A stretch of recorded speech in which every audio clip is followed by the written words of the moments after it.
Brock Purdy is the new Steph Curry in the Bay Area. Welcome it with open arms, and let's go on a 10-plus year 49er run. Wouldn't that be something?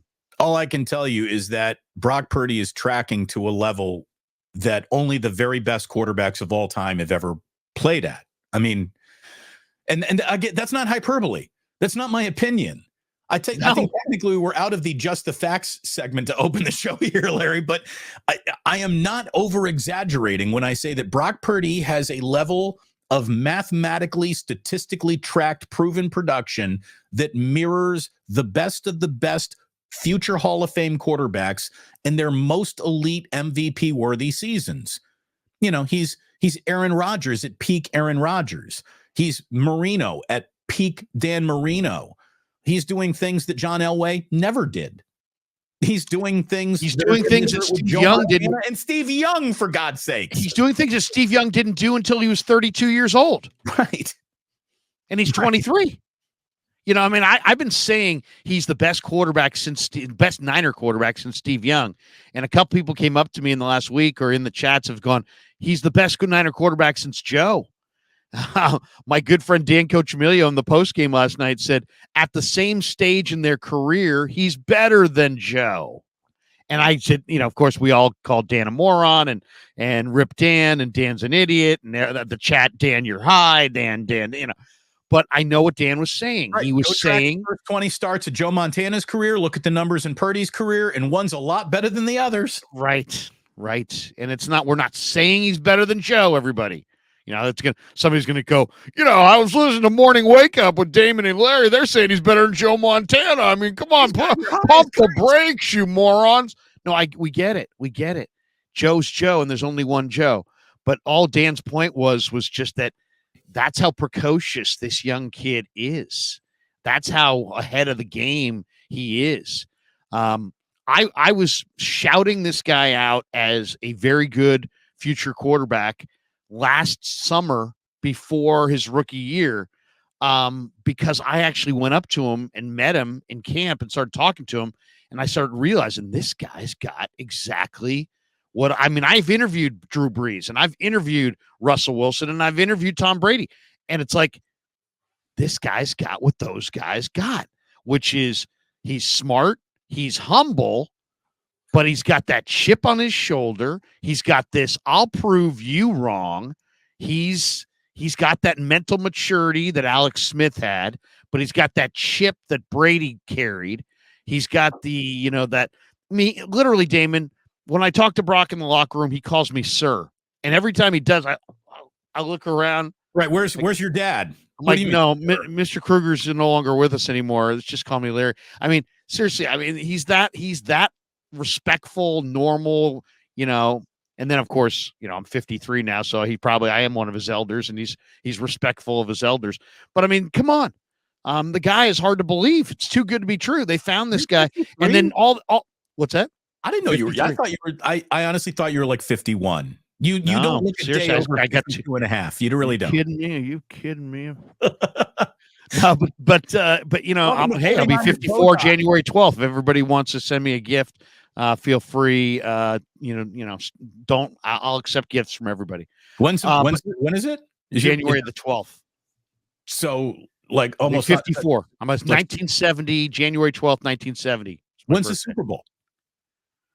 It's probably a week before that. I think it's the 8th or 7th. All right. Like that. I was about to say, is your birthday on the Super Bowl? Well, they keep pushing the Super Bowl back, so who knows? Maybe it is this year. Right, the Super Bowl is going to be played in March at some point. Yeah. Welcome to Super Bowl Sunday, and make sure you buy your fireworks, everybody. Happy spring, everyone. Welcome to the Super Bowl. Yeah. It's like the NBA Finals are, we're going to be August 10th. But yeah, no, it's like it's amazing what the Niners have fallen into. And I know there were an awful lot of people that were just like, Trey never got his chance. And I totally understood that.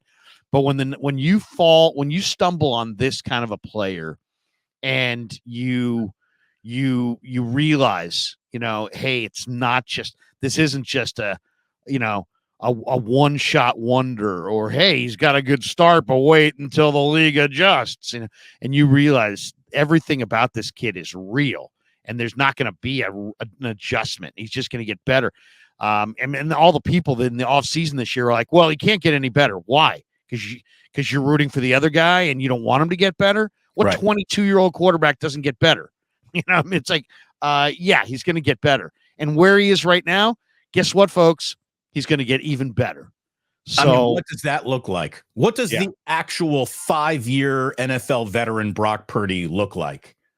I can't wait to see what that looks like. I'm trying to stay in the moment. I want to enjoy the moment. I don't want to do any projection broadcasting this morning or talking about, someone last night was like, the Dallas Cowboys or Dak Prescott won the MVP last night. I'm like, well, actually, no one won the MVP last night. They're not giving that away yet. So, like, let's be in the moment a little bit more than trying to just project where it could all go. What they got coming up is a game against the Arizona Cardinals, and that is a handle your business set up, designed to be a trap game if there ever was one for a team that's got great aspirations. And it's up to Kyle to sell this team on the fact to stay focused. And I don't think he's going to have to sell it hard. I mean, good teams run and police themselves. They really do throughout history. And your leadership comes from your best players. And how are they workmanlike? I talked to Charlie Warner. You can check that interview out on YouTube. I'm on the Krug Show page, and I said, Charlie, another catch for Warner. He's done another catch. A few weeks where Kyle's thinking like, I got to get him a ball. And I asked him, about the focus and, looking too far ahead and that kind of thing. And he's like, look around. He looks around the room. He's like, guys are just putting their helmets on. Guys are just putting their pads on. We're going out to practice. We're just taking it day by day. We're simpling in. And Fred Warner told me 3 weeks ago in an interview, he goes, we're not thinking, 3 weeks ahead. We're not thinking one game ahead. We're staying in the present, play by play, next play. Next play. And eventually we'll get there. But we're not looking down the road. We're not planning ahead. We're not reading our press clippings, and we're not going to put the cart before the horse. I mean, what's great about this Niner team is they've learned in this season a very valuable lesson. The world was kissing their ass. They were on top of the world. They smoked the Cowboys in a big national TV game, and they lost 3 in a row. And all of a sudden they went from, man, we may not lose, we may run the table, to we may not make the playoffs. What's going to happen here? Are we ever going to win again? And that was a valuable lesson. And there's been a focus since the bye week, Damon, that is really, really impressive. It's the focus of, let's just take it one at a time. And this week it's the Seahawks, and next week it's the Cardinals. We'll get to the Ravens when we get to them. We'll get to the playoffs when we get to it. And they're not looking too far down that road. And I think that's the healthy approach.